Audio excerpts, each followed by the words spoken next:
הקדמי. הגדלתי גם את הכיסוי.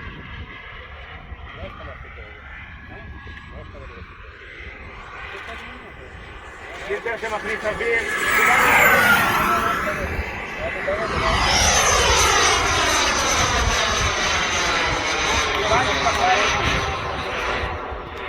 קיבלתי את הפעם לתרחיש שלי, טוני, עצמו, אמר לי, ראית אותי. לא להתרמז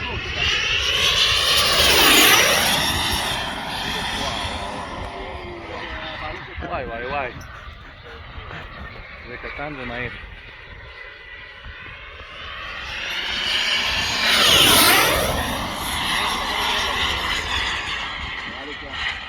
ליאור, אין לך ואריו עליו? אל תעשה לו קידבק, אחי. יש? מיכאל. אני לא מקלל, ליאור יודעים מה אני.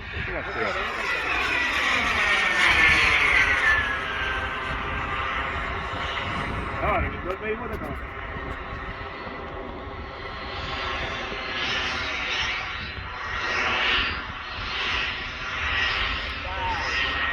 אני מפסיד? של האיתנו?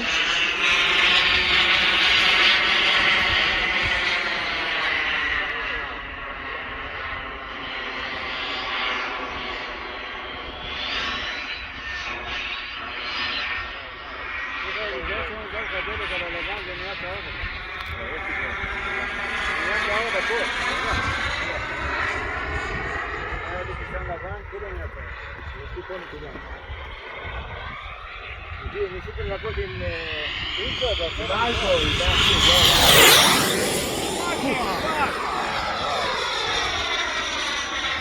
וואו, מה הוא קצת דחור, אחי? זה לא אמיתי הדבר הזה. כמו מנפקה, אבל יותר גדול. וואי וואי.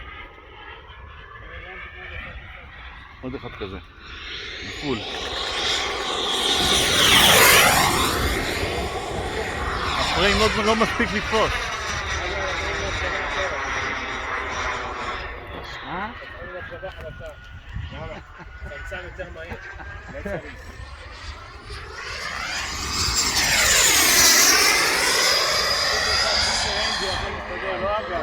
מאור, אני בא אלינו ומשה. ואתה צריך תכף ללחוץ נראה לי.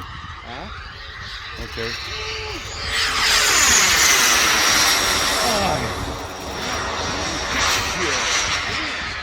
לא צריך מצלמה חדשה, צריך צלם חדש. וואי וואי וואי. קנה לו בווקטור פלטסקין. מיכאל, תן לי להטיס אחי, בחייאת מיכאל.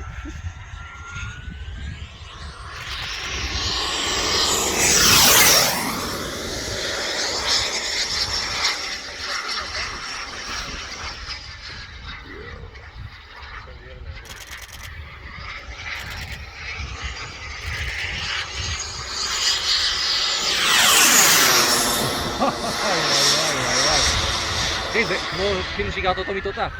מה זה? יואו. זה לא אמיתי הדבר הזה. תגיד לי. זה מהר, לא יודע. בטח עושה איזה 300 פלוס. איזה 300 יותר?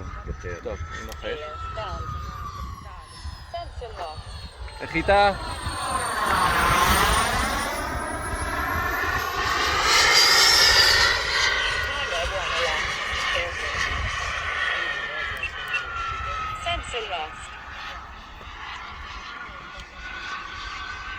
פנוי ליאור, פנוי.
Guys, this was the second flight of the Sab Lizard. I want to open the canopy and show you a little bit inside.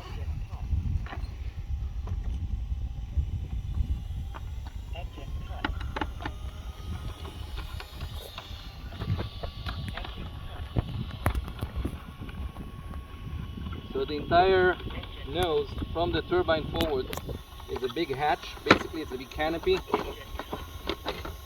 Very similar to helicopter mechanics. And it just slides right off. Okay, so first I'm using a JetCentral Lynx 130 SE mounted right here. You can see the power pack. The power pack is here. And I'm using an AR Smooth Flight 16, which does all of the complicated mixing, all of the complex mixing of the canards, vector thrust. Let me show you. Vector thrust. Elevons and even rudder braking, as you can see, which replaces the flaps. Stock landing gear from Saab. FCT UAT from the jeweler, the best fuel system. And a fuel tank from Carlos, CMJETS, with this additional portion of fuel. So for this flight we have about a quarter of the fuel left. So that's a good place for for a low fuel alert, which would be set on telemetry later on. I'm using Zahavi telemetry. You can see it right here with all the engine data right on the screen of the FrSky X10S Express. And the radio is using a dual band, dual frequency, 2.4 and 900 in parallel. Also, we're using AR battery packs, Life 9.9 for the turbine, and then a couple of lithium ion 3200 for the system. As you can see, the landing gear and all of the other auxiliaries are all connected to the Smooth Flight. Here, for example, you can see the power input for the landing gear. So the landing gear controller gets its power from the Smooth Flight, and this setup works really well. So the entire plane runs on 7.4 volts. I'm also using AR servos all around. Some standard size on the wings, 26 kilos, and some of the mini from AR on the nose gear, on the canards, and so on the vector thrust, and so on. So as I said, second flight, this plane flies very different from the sport jets which I usually fly. It's extremely powerful, the engine, I mean, it's insane. So definitely we'll be doing some more flights soon, tune her up a little bit, and this will get interesting. I did try the vector thrust a little bit on this flight, did a little flat spin and then a little hover, and it seems very promising. So stay tuned and see you guys at the field.